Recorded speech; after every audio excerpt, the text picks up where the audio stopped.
Assalamualaikum warahmatullahi wabarakatuh. Halo semua, perkenalkan nama saya Ahmad Dion Arbi, NPM saya 177. Kali ini saya akan membahas kasus atau berita tentang penegakan hukum yang terjadi saat situasi pandemi virus corona ini. Sebelum kita membahas atau menanggapi lebih jauh lagi, mari kita lihat dulu intronya. Berita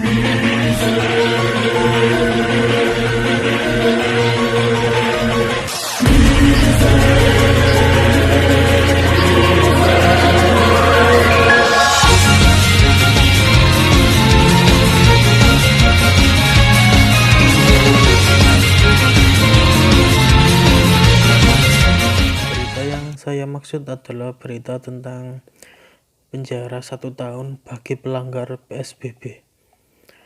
Kasus atau berita ini terjadi di Jakarta, yaitu sebelum diberlakukannya PSBB. Menurut Peraturan Menteri Kesehatan Nomor 9 Tahun 2020, instansi berwenang dalam hal ini aparat dapat melakukan penegakan hukum bagi pelanggar PSBB. Misalnya, tetap berkerumun di tempat umum sesuai ketentuan UU yang dirujuk adalah UU Nomor 6 Tahun 2018 tentang kekarantinaan kesehatan.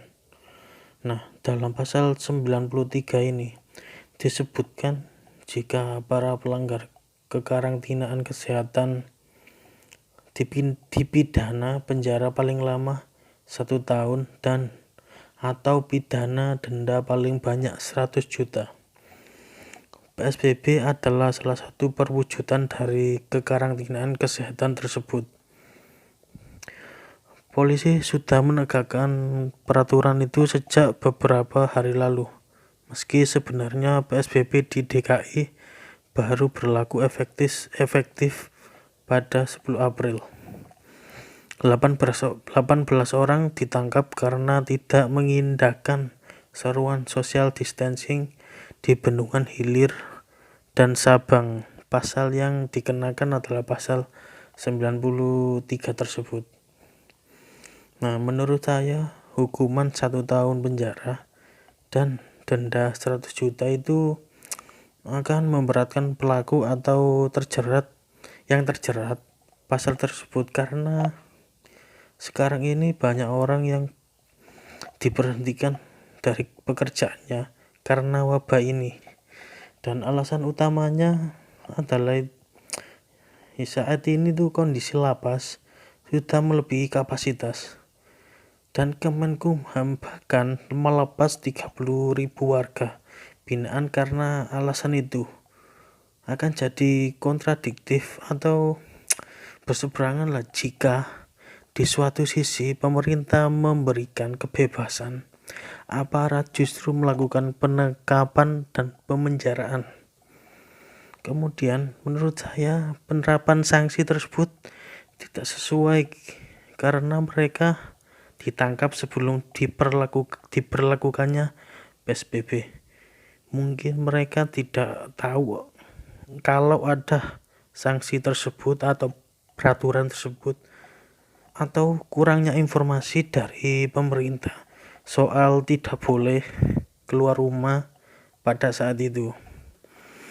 Mungkin saran dari saya sih, mereka yang melanggar physical distancing mungkin bisa diberi sanksi kerja sosial seperti membersihkan masjid atau teguran keras lah.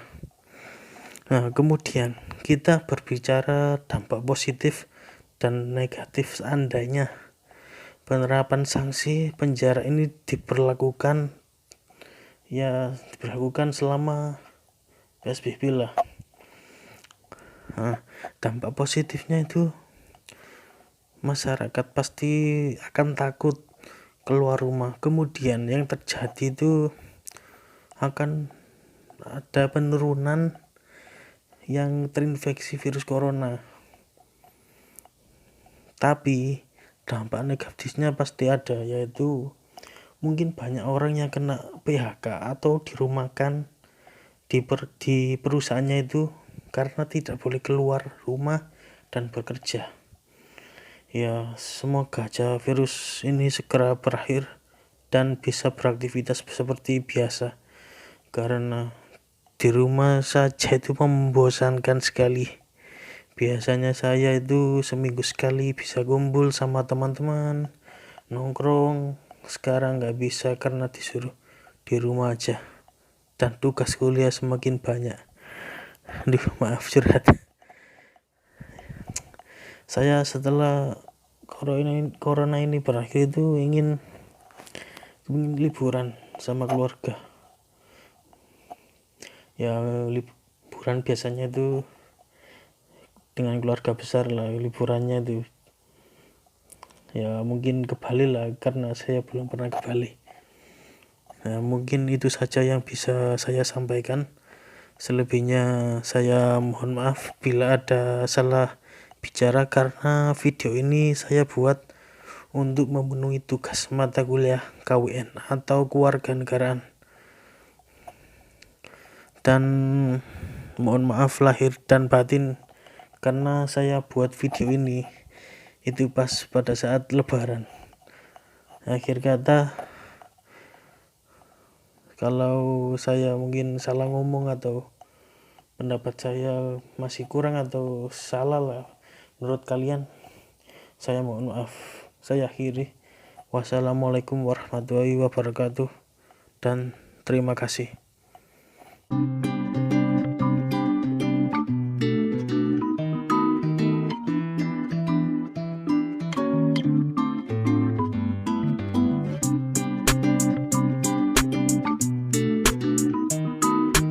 Omae wa mou 死んでいる。